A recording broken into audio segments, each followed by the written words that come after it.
So once again, good evening to one and all. Dear students, today we are going to cover a very important topic of 12th Science Biology chapter.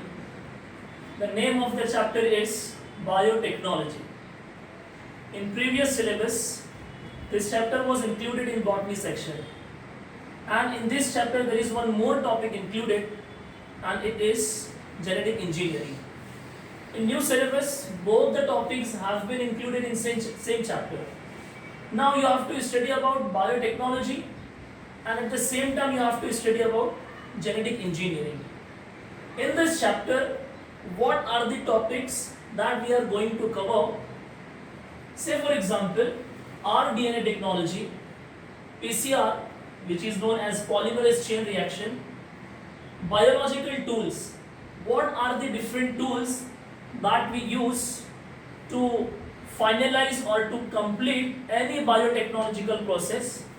Now after that we have more topics, that is different kinds of enzymes that we use to complete biotechnological process. What are the applications of biotechnology in agriculture? What are the applications of biotechnology in medicine? What are the applications of biotechnology in genetic engineering? What is transgenic animal? What is transgenic plant?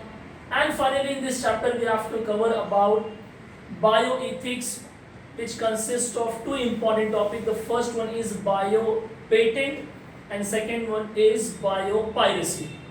So let's begin this chapter with this topic. That is, the first thing is some basic concept. Now the name of the chapter is biotechnology. It consists of two words. The first word is bio and the second word is technology. The word bio means living and the word technology means using advancement. Here the word technology means doing modifications, doing change. What kind of change? Desirable change. What kind of change? Desirable change. Desirable change means what? The product that we are looking for, the result that we are looking for. Combination of two words. Bio means living, technology means technological advancement. So the simple definition of this word biotechnology is, first, using living organisms, making valuable products for human welfare. These three words are very important. First is what? Using living organisms, bio means living, using living organisms, making valuable products for human welfare. Biotechnology का एक simple definition मैंने आपको दिया, micro organism का use करके ऐसी चीज बनाना जिससे इंसानों को फायदा पहुंचे, it is known as biotechnology. There is one agency, EFB, European Federation of Biotechnology. This federation has given this definition. Now biotechnology is not a very new science. Since the time immemorial, बहुत पुराने ज़माने से, बहुत पुराने time से human beings या human civilisation biotechnology का use करते हुए आया है. मिसाल के तौर पर अगर मैं आपसे पूछूंगा कि भाई आपने मिल्क से कर्ड बनने का प्रोसेस देखा है, you will say yes sir, we have seen that. If I will say have you observed wine or beer, you will say yes sir, we have observed that. If I will be asking you have you observed idli, doka and such kind of thing, jalebis and all, कुछ खाने पीने की चीजें आपने observe किया, you will say yes definitely we have observed all that thing.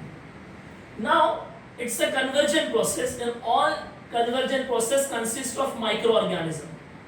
ये जितने भी प्रोसेस है जहाँ पे हम लोग एक फॉर्म से सेकंड फॉर्म के अंदर कोई चीज़ बना रहे, से फॉर एग्जांपल मैंने with the help of milk curd prepare किया, तो वहाँ पे मैंने माइक्रो ऑर्गेनिज्म का यूज़ किया, लिविंग ऑर्गेनिज्म का यूज़ किया. एक बैक्टीरिया है जिसका नाम है लैक्टोबैसिला, वो इस प्रोसेस में इन्वॉल्व हुआ. आप लोगों ने 10th में या 11th में पास्चुराइजेशन प्रोसेस के बारे में पढ़ा होगा.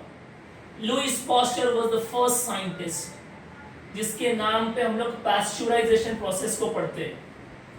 आपने फर्मेंटेशन प्रोसेस के बारे में सुना होगा कि एक वेसल होता है जिसको फर्मेंटर बोलते हैं. जिसमें हम लोग फ्रूट्स को सड़ाते हैं, उसको गलाते हैं, उसको सेकेंड फॉर्म में कन्वर्ट करते हैं और उससे हम लोग जो भी चीज़ बनाते हैं उसको ह्यूमन बींग्स यूज करते हैं। बायोटेक्नोलॉजी का मतलब मैंने आपको बताया, using living organisms, making valuable products for human welfare. Micro organism का यूज करके वैल्यूएबल प्रोडक्ट्स बनाना और उस वैल्यूएबल प्रोडक्ट्स को बनने के बाद उसका जो यूज है वो वेलफेयर के लिए होगा, इंसानों की भलाई के लिए होगा। इसका जो हिस्टोरिकल पर्सपेक्टिव वो मैं आपको समझाता हूँ। हंगरी एक यूरोपियन कंट्री है, Hungary is a European country. उस कंट्री का एक इंजीनियर था, उसका नाम था Karl Ereky, he belongs to Hungary. Karl Ereky ने ये वर्ड कॉइन किया biotechnology for the production of pigs. Piggery के लिए उसने ये वर्ड यूज किया और फिर बाद में मॉडर्न साइंस ने माइक्रो ऑर्गेनिजम्स का यूज करके जो भी प्रोडक्ट्स बनाया ह्यूमन वेलफेयर के लिए, उन सारी चीजों को बायोटेक्नोलॉजी में इंक्लूड कर दिया गया। I would like to give you one example.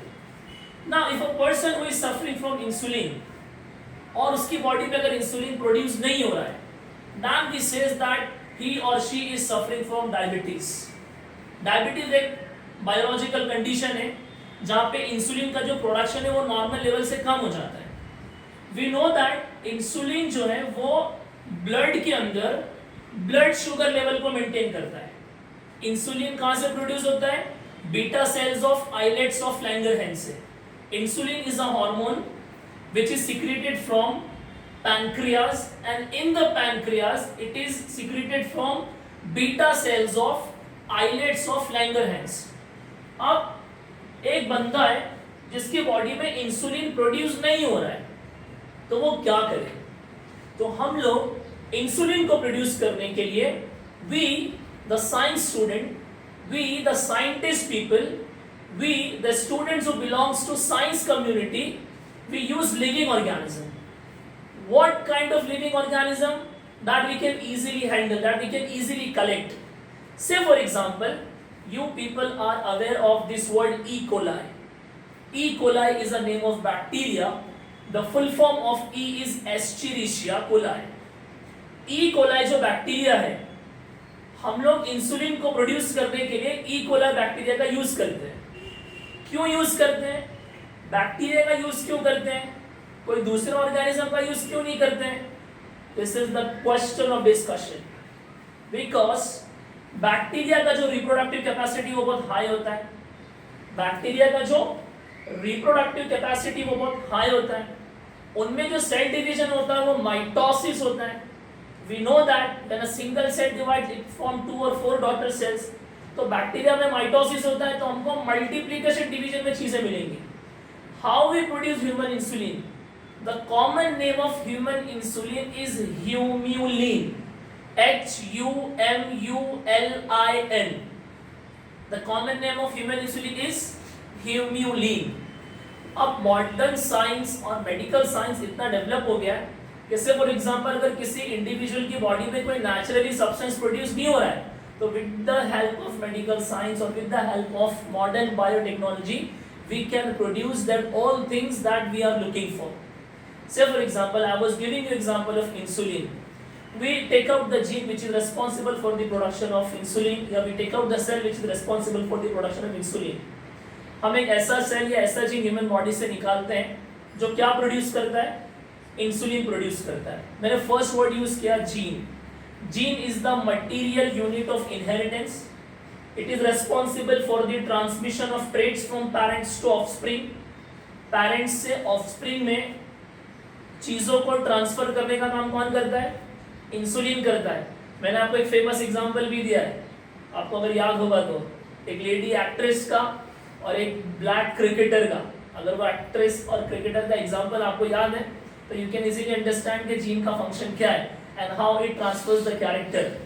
तो हम लोग वो इंसुलिन का जो इंसुलिन प्रोड्यूसिंग जो जीन है या इंसुलिन प्रोड्यूसिंग जो सेल है उसको हम लोग निकालते हैं ह्यूमन बॉडी से और बायोलॉजिकल प्रोसेस का यूज करके हम लोग उसको इंसर्ट करते हैं ई कोलाई में। कहाँ इंसर्ट करते हैं? और ई कोलाई में इंसर्ट करने के लिए हम लोग वैक्टर यूज करते हैं। क्या यूज करते हैं? वैक्टर। आप लोगों ने जब मलेरिया पढ़ा होगा तो मलेरिया में आप वैक्टर पढ़ते हैं। ह्यूमन हेल्थ एंड डिजीज में मैंने आपको पढ़ाया है Vector is the one that transfers things from one to second. Malaria एक बीमारी है, किससे होती है? मॉस्किटो से होती है। तो मॉस्किटो हमारी बॉडी में लाके क्या इंजेस्ट करता है? प्लाज्मोडियम। प्लाज्मोडियम डालता है हमारी बॉडी में। लाने का काम किसने किया? मॉस्किटो ने किया, इसीलिए मॉस्किटो वेक्टर है। तो बायोटेक्नोलॉजिकल प्रोसेस के अंदर हम लोग जिन चीजों का यूज करके मॉलिक्यूल्स को या सब्सटेंस को या जीन्स को या सेल्स को एक से सेकंड में ट्रांसफर करते हैं, उसे हम वेक्टर कहते हैं। क्या कहते हैं? वेक्टर। तो हम लोगों ने बायोटेक्नोलॉजी का यूज करके इंसुलिन कैसे प्रोड्यूस किया, ये उसका एक मेथड है जो मैंने आपको बताया। आप जब डिग्री कॉलेज में जाएंगे, स्टूडेंट बनेंगे, तो और भी चीज़ें आपको अच्छे से समझ में आएगी। बायोटेक्नोलॉजी में दो इंपॉर्टेंट चीज़ें, एक तो है ट्रेडिशनल बायोटेक्नोलॉजी कि इंसान जो है वो बहुत पुराने ज़माने से इन सारी टेक्नोलॉजीज का यूज़ करते हुए आया, और एक जो 1980s के बाद डेवलप हुई उसे हम कहते हैं RDNA टेक्नोलॉजी। कौन सा टेक्नोलॉजी? RDNA technology. R का मतलब होता है रिकॉम्बिनेंट। R का मतलब क्या होता है? रिकॉम्बिनेंट। इंग्लिश वर्ड री मीन्स अगेन, और कॉम्बिनेंट वर्ड आया कॉम्बिनेशन से। कैरेक्टर्स को रिकम्बाइन